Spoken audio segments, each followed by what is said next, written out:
feel free to enter them in through the chat box. I'll be keeping an eye on that to make sure that we catch it. I can also look up here. We're starting to get enough. It may be a little difficult for me to catch if you've raised your hand up here to get to you to allow you to ask a question. So if you can enter those questions on the chat box, I'll try to keep an eye on the attendees box to see if we've got questions there that I can unmute you and allow you to ask that question at the same time with it. But certainly feel free to enter that in the chat box with us. So, and I'll repeat those questions back so everybody will know what we have there. We're going to start out with Dr. Rocateli today, and actually we're going to start out with a video from Dr. Rocateli of a previously recorded field tour session. I want to say that as we go through today's program, if we have handouts, there will be some handouts that will be available today's program, and you can go to beef.okstate.edu and look for the Ranchers Thursday Lunchtime Series and go to the previous recording.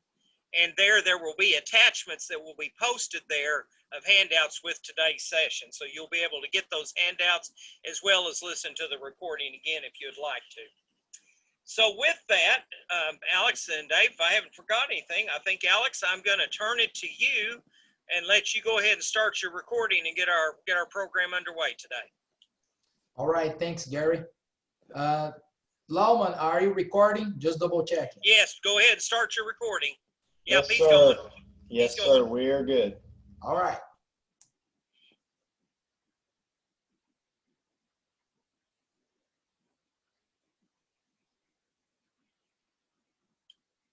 We don't have sound, Alex.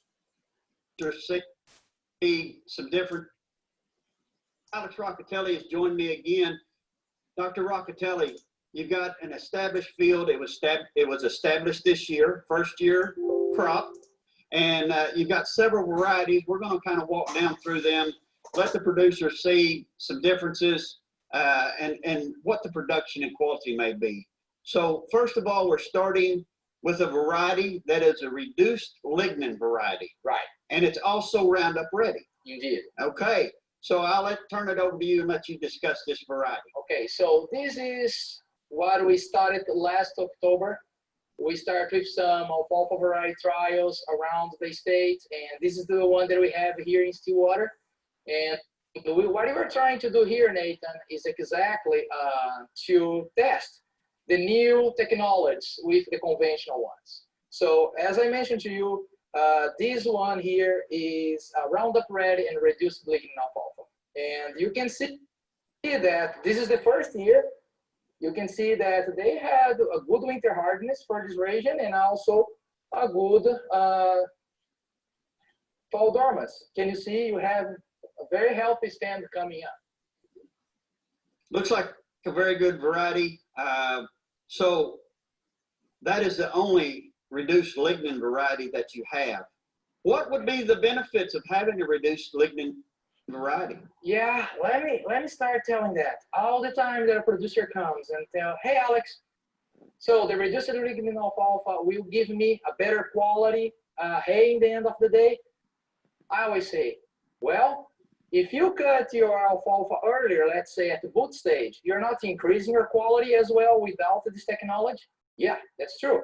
So to be honest, you can get a premium or a supreme hay quality with a conventional alfalfa, right? So what this allows, it allows for weather interruptions. If you can't get to the alfalfa and it starts maturing on you past prime time of harvest, you're still going to have reduced lignin versus conventional types that will start building lignin. So this gives you kind of a fail-safe method of having higher quality hay if weather were to interrupt your harvest. I agree, and that's the point. This unlocks more opportunity on your management. Let's say you want to keep a harvest at the same time, you have a conventional, you want to have a reduced lignin alfalfa. If you harvest at the same time, you are going to get from reduced lignin a higher TDN, but not a higher crude protein, because again, you're going to have less lignin there. That's going to increase the digestibility. total digestible nutrients, but your crude protein is going to be about the same. So it's just about having more energy on that forage. Now, let's say if you have a reduced lignin alfalfa and comes a rain and you need to postpone your harvest, what's going to happen? That's still going to hold a better quality if that happens than a conventional one. So the deal here is that is a more flexible option when you compare with the conventional one. That's it. That's what's going to give you a higher, I would say, widen your window harvest that you have. So what you're saying is it's still going to maintain its TDN quality, but the protein is still going to be very comparable to the other varieties that you have. Yeah, but we know that alfalfa protein is not the big issue, right? When you talk about an alfalfa hay, what really matters there, what really changes drastically, it's more the TDN, right? The energy, yeah. So that, relative feed value. Exactly. So that's where why the scientists and developed the reduced lignin was so concerned on down-regulating the lignin content. So that's the case. All right. So as we move on down, now that is a reduced lignin Roundup Ready, and now we've got 5 varieties that are just Roundup Ready varieties, and I'll let you discuss them. Right. So from Harvextra, that is both of them, to this one here, the other ones that has the RR and the VR here, those are all reduced Roundup Ready. Sorry, Roundup Ready alfalfa. Everything starts with R, so I'm sorry. As you can see here on the VR, and I like to say that that's the cousin of this one that doesn't have the gene down-regulated for reduced lignin. And you can see that, you can see a standard that's growing a little higher, but it's not much different from the reduced lignin. You can see also very leafy material, like a very good stand, as you can see for the first year. And if you go through the others, you're going to see that they are very similar, very good. So those are the Roundup Ready. So technically, we're not seeing a whole lot of vast differences as far as you look at the plots. You really can't tell one superior variety over the other. They look pretty uniform all the way across the plots. So as we move on down, now that was our Roundup Ready varieties. Then we've got 3 traditional or conventional varieties that are widely used across the state, and there is absolutely nothing wrong with them also. So I'll let you talk about the conventional varieties. Well, we have our old and good OK49, good as gold, very well known by producers here, and the 6585Q. Those are conventional. They are not Roundup Ready. They are not reduced lignin, and you can see also that their stands are pretty good. If you see here, very leafy material, as you expected for alfalfa first year, right? Very good material. Now, something that I think that is worth to discuss is why someone would prefer a Roundup Ready rather than a conventional, right, Nathan? Sure. What would be the benefits of, I'm assuming the cost difference, seed cost difference, there are some great differences. What is the true benefit, and how do you justify that extra expense going to Roundup Ready? So I'll be honest, if you look down there, see those fields there? So those are alfalfa that I'm doing more serious research on. And what we have there is 4 varieties, exactly those varieties here. We have the reduced lignin and Roundup Ready variety, and the other ones that's just Roundup Ready. And you know what was the huge advantage of having all of them as Roundup Ready there? We had wheat years ago. You were following wheat? Yeah. Okay. And what happened is, when comes the spring, the weeds start to choke all my alfalfa plots. And what happened is, was very easy to control with glyphosate. Was inexpensive because it's glyphosate, and was very simple to go there and terminate that weed that is coming and was choking my alfalfa. So that's the deal. The Roundup Ready can be a very good tool to be used, but before you go there and paying for a higher price seed, for paying for those technology fees that comes with this, pay attention on your field and see how much of a problem is weed there. And also, do you have weeds that are tolerant to glyphosate, that are resistant to glyphosate? But think with me, if you have some pig weeds, you have some horse weeds, or also known as marystel, that's not being controlled by glyphosate. I mean, you're gonna need to use another herbicide, right, to control those. So in this case, you need to apply the glyphosate and other that can control the other weeds also. So would the Roundup Ready in a situation like that be an advantage? That's what we need to think when really paying more for the Roundup Ready. In some instances, it could be very well worth it. Oh yes, in some instances. Okay, so now, Dr. Rocateli, one of the questions that I get in our county, let's go back to establishment, because alfalfa is a legume. We've got to get pH right. We find a lot of acid soils around here. So maybe you could tell us what this soil, this plot size, what its soil conditions were and what adjustments you made before the establishment took place? Well, we were lucky because our pH here before start was about 6.6. But that's why we keep it limed and we keep this field here in a very good condition, right? But I would say if somebody really wants to go there and establish alfalfa, it's very important that they have a pH of at least 6.3.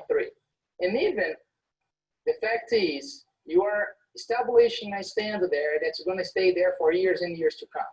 So it's good that even you raise it up your pH to 6.5, 6.6, 6.7, because soils tends to acidify over years. So it's good that you start with a very good pH.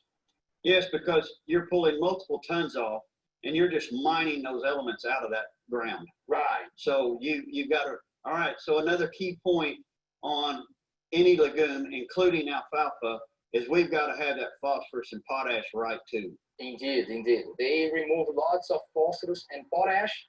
So that's why what we need to do is go with a soil sample analysis and fertilize accordingly with the soil sample and analysis, with the soil analysis. And it's good that even you can place keep a good fertility in place, all these nutrients in the first year, because remember, this is the last time in years to come that you can disc that in the soil. And we know that lime, P and K takes time to react in the soil. So if you just broadcast, it will take longer for that to really be available to the plants. Okay. All right. So any other points that you might want to maybe explain to the producers as far as establishment or picking a field for your alfalfa? There are two things here that I want to make people aware, because it's always a recurring problem. First, autotoxicity. Alfalfa, the old stand of alfalfa, let's say that you have alfalfa right now in your field, but your stand is thinning out and you think that you need to put a new alfalfa stand there. I would say that just terminate the alfalfa stand and go straight to a next alfalfa seedling in a matter of 1-2 months might be a no-go. Why I'm saying that? Because the old stand produces some toxins that can be harmful to the new seedlings of alfalfa coming. That's what we call autotoxicity. That's why it's very important that we do assessment and know if we had allowed enough time to establish a new alfalfa stand there. We have a fact sheet, and it's a very short 2-page fact sheet, and that fact sheet has a kind of a table that help us to figure out the time that we need to wait for the next alfalfa, following alfalfa. And there is a table there. And with this table, if you answer the question of this table, you can estimate the time that you need to wait. Okay. So I also know being in a well-drained field is very important. Very important, very important. I mean, I'm sorry, but even I forgot to say that, because to me that even it sounds obvious. Alfalfa, it doesn't tolerate too much water logging, so you need to get a very well drained, or you can have scalding or even root rot. Okay, so one other thing that I thought of, you talked about alfalfa following alfalfa because your stands depleting and you think you need to replace. All right, what about putting in a new alfalfa following another crop?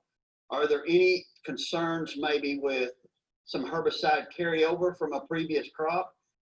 Maybe you want to talk about that just a minute. Yes, yes. We have problems with picoram. If you have applied picoram previously in your field, that can affect if there's some residue of this herbicide in the field, that can also affect the seedling. I mean, I'm talking about gray zone and tardon, if you had pastures before. Now, if you had wheat and you had applied some sulfonylureas, that also, if you have the residue of this type of herbicide, can be a problem, like finesse is one of them. That can give problems. So I would say to be very, very conservative here. Go back 3 years in time, had you applied that. If you had applied that, go to the label of the herbicide and see there on the rotation restrictions, if there is something that is warning them about alfalfa, and make sure to do what the label is telling to. So good point is, if you keep your records, you'll know what you applied, and then you can go back and follow up on those. But if you're following a crop where you utilize sulfonylureas or picloram, that could be very costly to you if you're following too close. Yes. All right. Dr. Rocateli, thank you. We appreciate the work that you're doing on these alfalfa varieties. It's been very helpful. We want to continue to see future years production, so we'll know, kind of weed out these and see which one's the best variety for everybody. Right. So we have a handout there where I'm showing the yields of all those varieties and also the forage quality. I just want to tell that those are previous results. I mean, there are very short amount of results that we have there. 3 cuts from the first year. We have still 1 cut to go in 10 days from now. Hope that doesn't rain at that time. Yeah. So it's very early for we make any hard solid conclusion on those varieties. So far, as I mentioned, all of them are good candidates. All right. And you've got these plots also at Chickasha. We get plots with different varieties in Chickasha because we start later, but unfortunately, due to some aphid problems that we had in the past, the data is not much reliable, so I'm holding on and seeing when we have some stable yields to do. Now, this same we have in Lalman, and we hope to be hitting Tipton this year and starting one there. Okay, starting another one. Yeah. All right, Dr. Rocateli, thank you. We appreciate the work you're doing on the alfalfa. All right. Thank you very much. Thank you. Okay, folks, that wraps Dr. Rocateli's video up, and I want to mention there again that at the end of the video, he talked about partial results from those alfalfa trials. Again, you can go to beef.okstate.edu, look under previous recordings for the Ranchers Lunchtime Series, and there should be a link to the handout that will have those results that he's referenced here today. That'll be listed there, so you'll be able to pick that up. So, okay, I think on questions, I didn't mention this up front. I'm going to hold your questions. I'm looking, and we've got one over here. I'm going to keep hold of it. We're going to let Dr. Lalman get through his presentation, and then we're going to bring all the questions back to have both Alex and David available to answer them at the end here.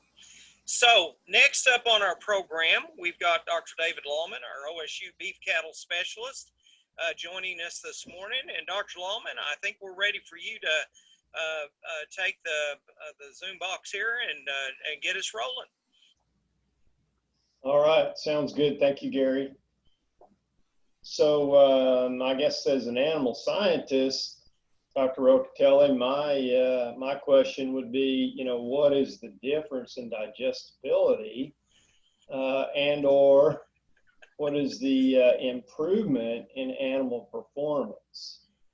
And so that is my question. And so Dr. Rocateli shared with me one experiment where they had gathered a significant amount of nutritive value data. It's all wet chemistry laboratory data. And so I took my spreadsheet where we calculate TDN from the plant components. And what I did was I just plugged the values in, and these are average high quality alfalfa hay values. This alfalfa hay row here is the average over thousands and thousands of samples run through one of the largest forage wet chemistry laboratories in the country. And these average a little over 21% crude protein, almost 39% NDF, a little over about 2.5% crude fat or ether extract, 7% lignin, averages in about 64% TDN, and then the NDF, this NDF portion here is about close to 47% in digestibility. So the NDF, about half, in other words, half of the NDF actually contributes to the energy availability in that particular forage. Okay, well, I mentioned the experiment that Dr. Rocateli shared with me, and knowing that it's early on in this effort to evaluate reduced lignin alfalfa, we use that data because that's about all there is at this point. Dr. Rocateli is gradually pulling some of that together from his plots as well. And we'll obviously have more information soon as time goes by. We'd like to have some animal digestibility and animal performance data to go with it. But nevertheless, just as a place to start, Dr. Rocateli didn't mention a difference in maybe TDN due to reduced lignin, and that would be really interesting to know. So we just took the wet chemistry laboratory data that we were provided through that study, and we plugged in the same numbers for everything except the digestibility of the TDN. In that data, the digestibility of the TDN was about 10% improved compared to the standard varieties. Okay, and a 10% improvement amounts to about a little over 51%, about 51.5% of that NDF portion contributing to the energy value. So I don't know, Dr. Rocateli, it only bumped the energy value by about 66.4%. So it didn't have, as I was excited to see a really big jump in that TDN value, but it looks like it's about, based on this evaluation early on here, so it's only about 2%. Do you want to comment on that at this point, or do you want to wait till the end? Well, I mean, do you let me comment on this a little bit? I suppose so. Yeah, I mean, I don't blame you for being the devil's advocate here. I understand your point, and that's true. So let me show some slides here and try to defend the reduced lignin alfalfa. So let me just start the video, my share screen here. Can you see my my screen? Yes, sir, looks good. Yes. Yeah, so I understand where Lalman is going with it, and I will be honest, yes, even when you buy, when you're going and buy reduced lignin alfalfa seed, they say increase in 10% of digestibility. That's all that they promise on this increasing quality, as we say, and perhaps in animal gain. Now, I would say, as I mentioned very brief in the video, like the main point when you're talking about the reduced lignin alfalfa is the benefits that can bring on your management rather than just how you're going to increase the quality of your alfalfa. So as everybody knows, that's pretty much if you can have a curve of yield, right, in alfalfa. From like the cut that you had, let's say you have a first cut, and then you see that as they pass here on days of regrowth, you can see that your yield starts to increase, right? But I mean, it's common knowledge that the forage quality starts to decrease, right? And let's say that this yellow line here is the forage quality of a conventional alfalfa. Now, what the reduced lignin alfalfa forage quality would be, assuming that they have about the same yield as I'm finding from my trials. The reduced lignin alfalfa quality, when you talk about that, I mean, when I talk about quality, focus more on the TDN, on the digestibility, and only crude protein. And you can see that, the quality of the reduced lignin alfalfa is going to shift and be a little higher than the conventional one. So what Lalman is bringing to the table is when you have this view here, okay? You are planning on do with your reduced lignin alfalfa what you are doing with your conventional alfalfa. You are cutting exactly on the same time. You are doing exactly the same management with your reduced lignin alfalfa, and you're gonna have, as you can see here, cutting at the same time about the same yield, but with a slightly higher quality. And as Dave is mentioned to us, well, that will worth to pay much more for that seed, pay a technology fee, if in the end of the day, we are increasing fairly of the quality of our alfalfa, of our hay. So yeah, that make people wonder, is that a good option? Now, that's what I would like to show here is, let's say that you are planning to have your reduced lignin alfalfa here to change your management. As I'm trying to show here with this dashed line and those 2 points, is like, let's say if you are cutting your alfalfa every 28 days, 28 days, and I would say about that time, we are like about to start blooming, right? I would say we are from bud to flowering, and you can have RFV if everything's okay, about 140, 150. But if you're cutting your conventional alfalfa at that time, if you keep cutting that early, look what's happening here. You don't have much yield there. You are not achieving your highest yield on that cut. And also you're cutting a little earlier, and you are not allowing that plant to really translocate enough energy back to the crowns and roots, so that will decrease the growth rate of the next cut. And year after year, your stand is going to start to thin out. And in 3 years, you might need to go there and establish a new stand. Now, if you are opting for a reduced lignin alfalfa, what you can do is go there and harvest a week later, let's say at 35, 37 days. And in this case, you might have about the same quality as harvesting the conventional lignin earlier.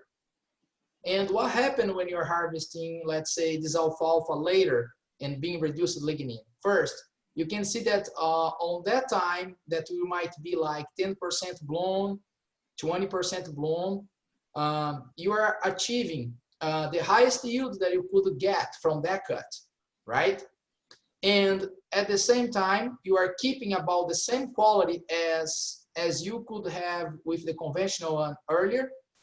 You are allowing the plant to put more energy down to the crowns, to the roots, so you can have a faster regrowth to the next cut. And I cannot promise that your total yield through the season is going to increase. Perhaps you are going to have a slightly increase on total yield after 4 cuts or 5 cuts in this way. But the point here is, once you are delaying your cut every time 7 days, what happened in a year is you are taking 1 cut off, right? Rather than cutting 5 times, you're going 4 times. And everybody knows that saves your time for fishing, that saves money, that is less equipment that you are using, and also you have less days that your alfalfa is curing, is drying, so less chance to get a rain damage there. So as you can see, that's how that can bring to the table, I would say, advantage. And also, I would say, let's say it's time to cut your alfalfa and comes a rain. And if you have the reduced lignin alfalfa there and you need to postpone plus 5 days, you still can have a fair grade quality hay there, rather than a very bad quality alfalfa hay if you are with a conventional one. In other words, that can also increase your harvest window. So that might be pretty much what I would like to bring to the table. So I don't know, Dave, if that convince you how this technology can be used. Well, I went ahead and stopped your screen share because you're taking up too much of my presentation time. I am sorry.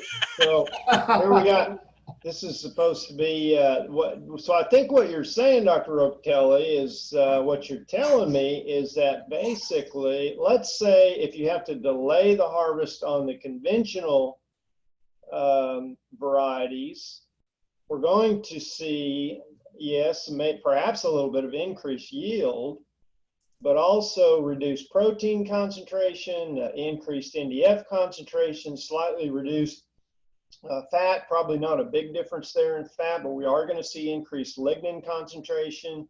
And you're definitely going to see, because of the increased lignification, reduced NDF digestibility. So in reality, if you or you might be talking about if you cut this early and get rain damage, whereas the reduced lignin, you might be able to skip and not cut, let the rain blow through, harvest later, and perhaps not have any reduction in quality at all. But if you go ahead and cut the conventional, you might have to stand that rain damage. So the same thing is going to occur. You're going to wind up, instead of a 64% TDN product, we're probably looking at a 57, 58, 59% TDN product. Now I'm starting to get interested as a nutritionist. Okay, that's good. So, and see, Lalman, so far, all the discussion is a little theoretical, and I will be that selfish guy and steal again your screen. I am sorry. After, you can get aggravated on me, but I want to steal your screen again. Is that okay? All right, I can steal it back. Okay, anytime, right? So the deal is, can you see here when I have my X here on what I call quality? I mean, that's just increase and decrease in quality percentage. To be honest, we don't have those numbers solid yet, right? We are discussing that more in theory. And for us here in Oklahoma, can you see? Here is where we have our hot spots where the irrigated alfalfa is. Can you see that's pretty much central west Oklahoma, pretty much Alfalfa County? Well, that's the name of the county, it says a lot. Around Grady County, can you see? That's where our alfalfa is. And let me show that to you. Look how interesting. Can you see this United States map here? All those yellow stars that we have here is where we have solid data on how the reduced lignin alfalfa is performing, that even I share some of those publications with you, right? And look where we are, is exactly where the red is, the red stars are. Can you see that we are in the red portion of the map and they are in the green? The green here, in simple words, mean rains more than alfalfa needs to the highest production, to achieve its potential yield. Where we are, we don't have all that rain. We have less rainfall.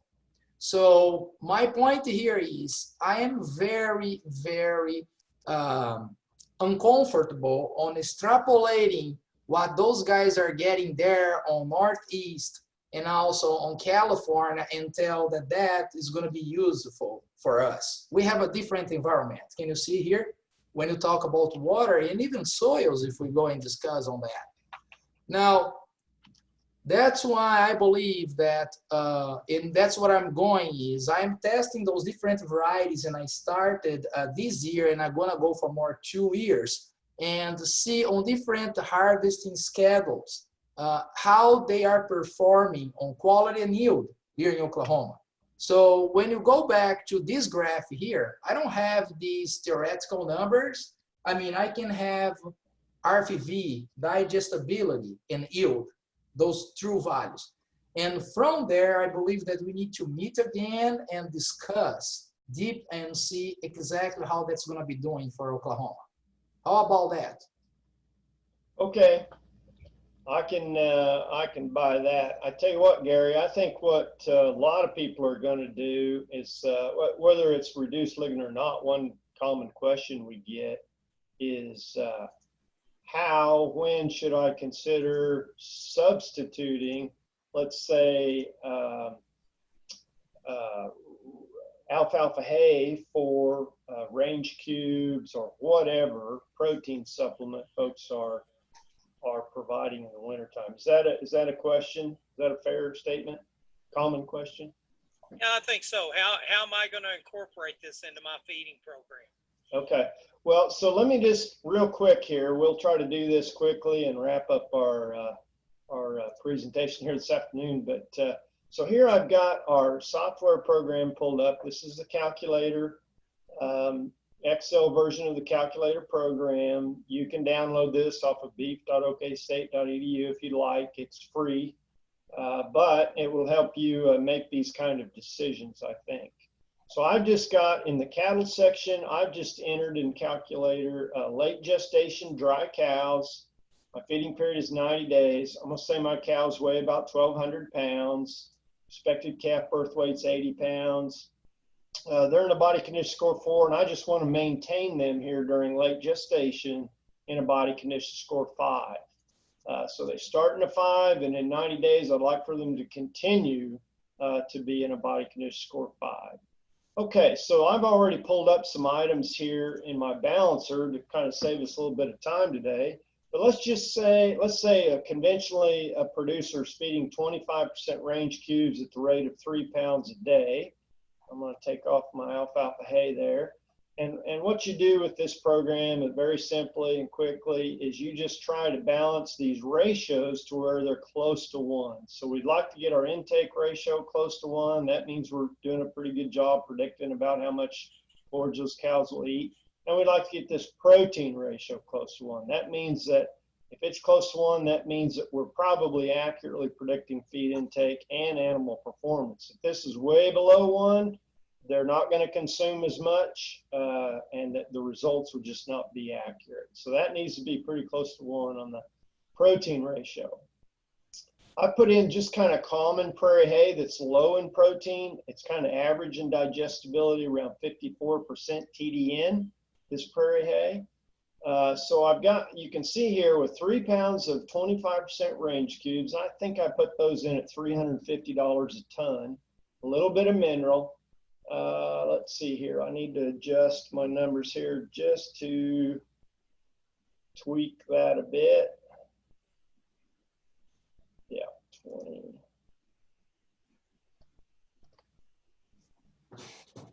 Give me just a second. Okay, now we are balanced in feed intake. We're almost balanced here in protein ratio. It's just a little bit below 1, but that's close enough for a cow man that has to cut everything with an axe. So here's a projected average daily gain on these cows is 1.19 pounds with that hay, protein supplement, a little bit of mineral. And if we roll down here, you can see that most of that weight gain during late gestation is coming from fetal tissue growth. Very little maternal tissue average daily gain is occurring. It's almost all going to that baby calf that's growing rapidly inside her. Okay, now I want you to notice that our cost per day is $1.20.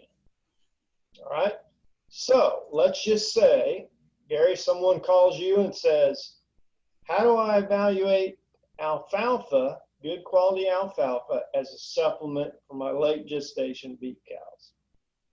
Well, this is what we would do. So these are 25% range cubes. The alfalfa is probably 22, 23, 24 on an as-fed basis, more closer to 20% protein on a dry matter basis.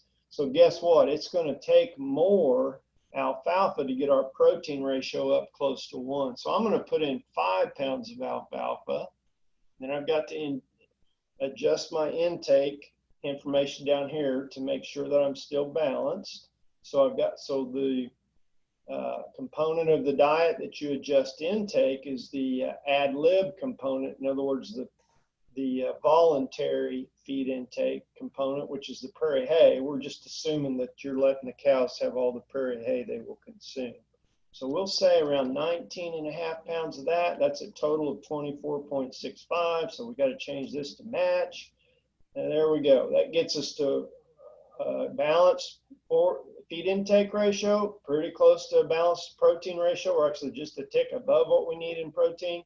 Cows are gaining 1.14 pounds a day. Gary, this is the part I like. Now we're spending 99 cents a day instead of $1.20 a day. And let's see, I guess it's be important to know, I think I put that alfalfa hay in at $150 a ton. That may or may not be a good reflection. You all can tell me if I need to change that. I certainly will. Everybody buy that? We're accomplishing the same thing from an animal performance standpoint. We're meeting the protein requirement. We think we're doing a good job estimating how much of this dry, low quality forage these cows will consume, and we're meeting their requirements. Okay, and the cost is 99 cents a day. Now, Dr. Rocateli, I put the reduced lignin alfalfa in here at about 2% improvement in TDN, like the first example we did. Okay, so let's just delete the standard variety alfalfa and let's put in 5 pounds. Now, obviously, we're using alfalfa as a supplement here, not as the primary ingredient. So, you know, that 2% is going to have a lower chance of making a real big difference. And certainly, you know, that's definitely what this is going to show. We're still pretty close to balance on feed intake ratio. We could modify that just a hair and make a little bit of difference, but it wouldn't change things very much. Notice they are gaining just slightly better. Instead of 1.14, now they're gaining 1.19. So, yep, Dr. Rocateli, we're going to have to do better from that standpoint. But let's take back real quick. Excuse me. Let's go back real quick to my my feed list, and I'm going to change that. And let's use let's say delayed harvest on the standard variety. Let's use that scenario. If I can find my hay. Okay, we use mid bloom. We've got it in there at 64, which was the Dairy One's average value. We're going to drop that to 59. Okay, now let's go back to that balancer and see what happens. Well, first of all, you know, they should, let's see. Well,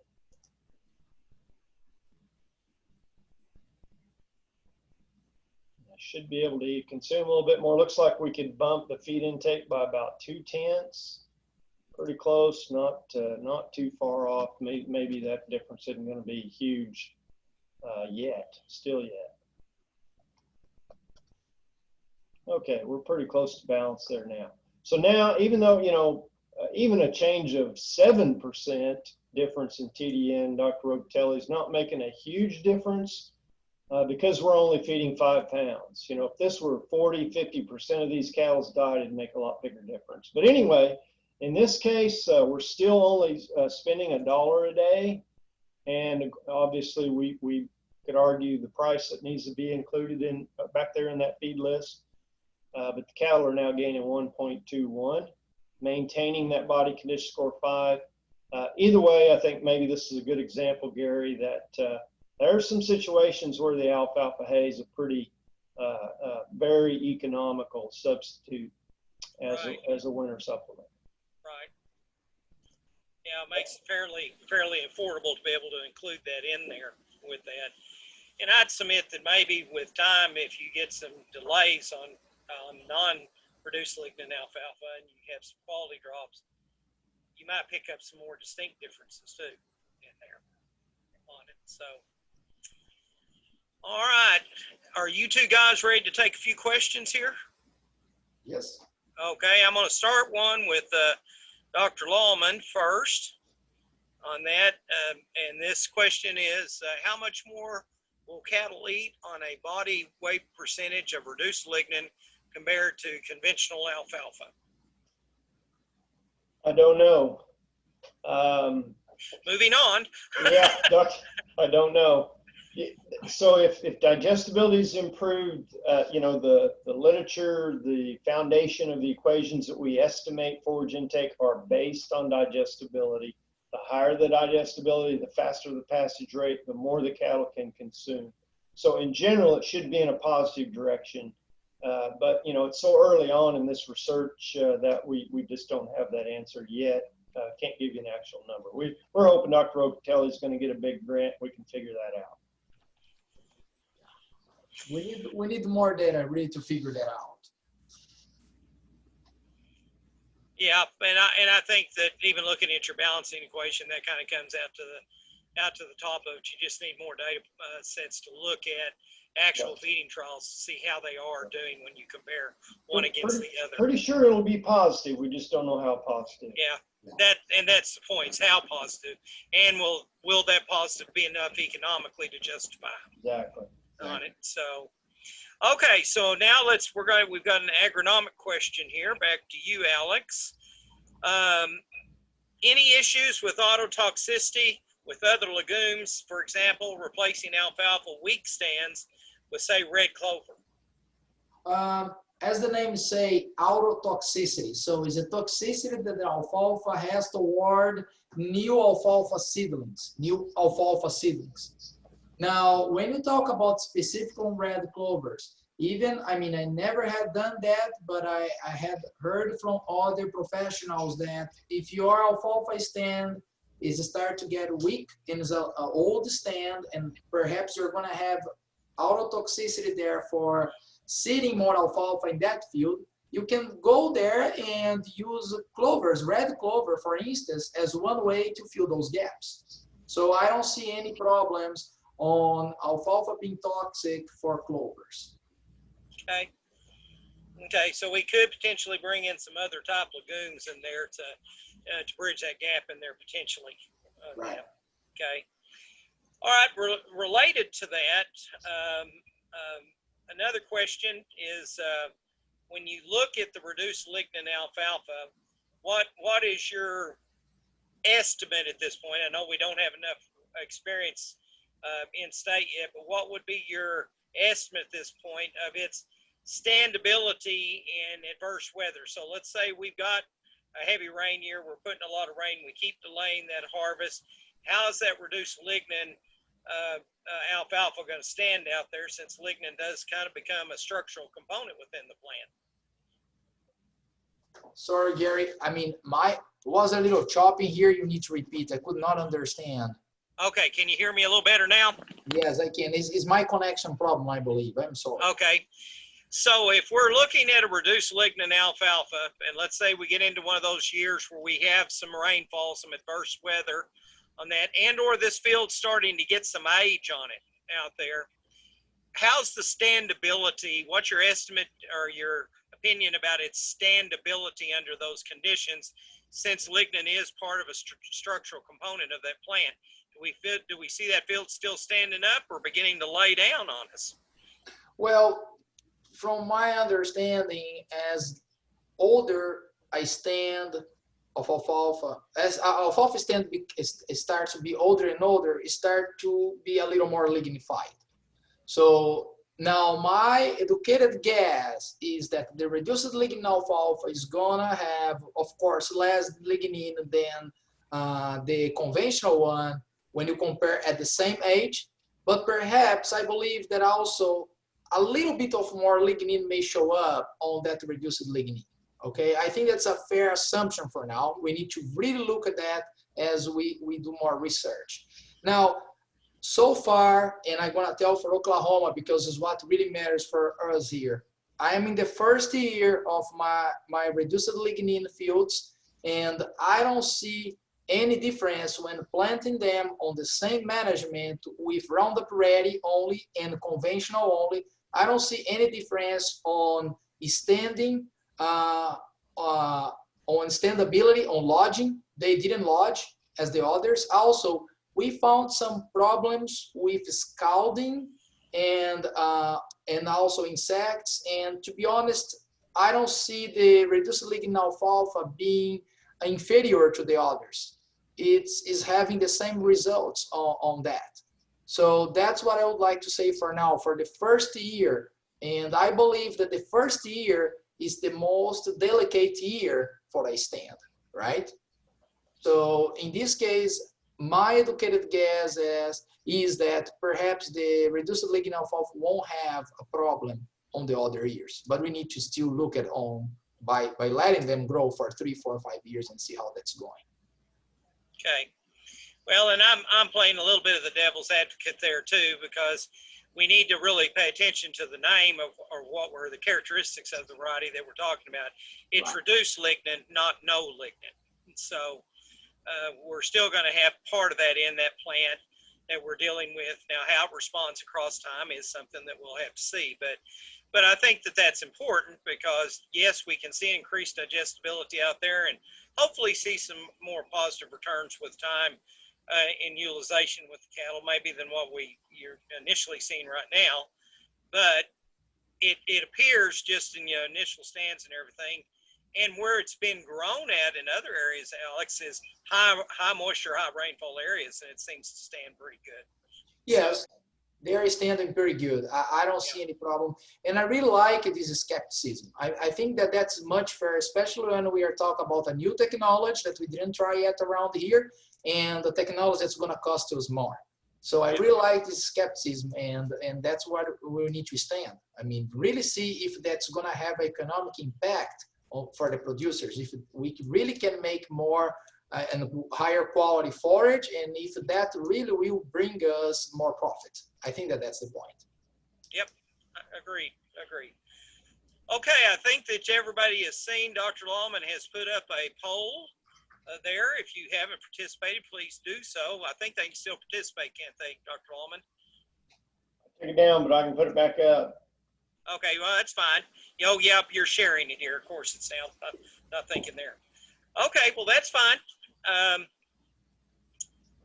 Okay, you can view your questions again. If you haven't responded, you're sure welcome to respond again to that with it. So while we wait for that, I see we are getting some responses there now.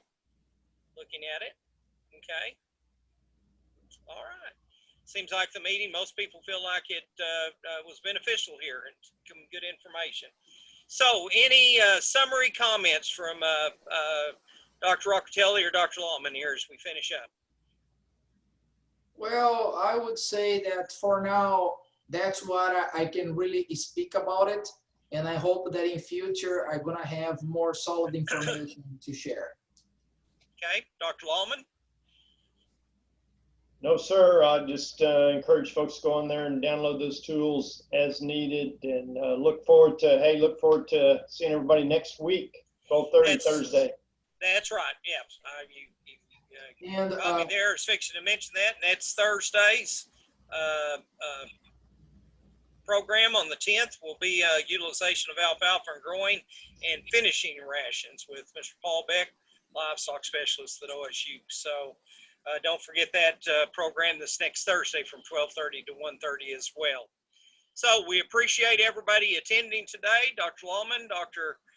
Rocateli, if that finishes it up, I'll go ahead and close this out then on that. We appreciate everybody joining us, appreciate the questions that were put forward here today, and wish you guys a good rest of the day.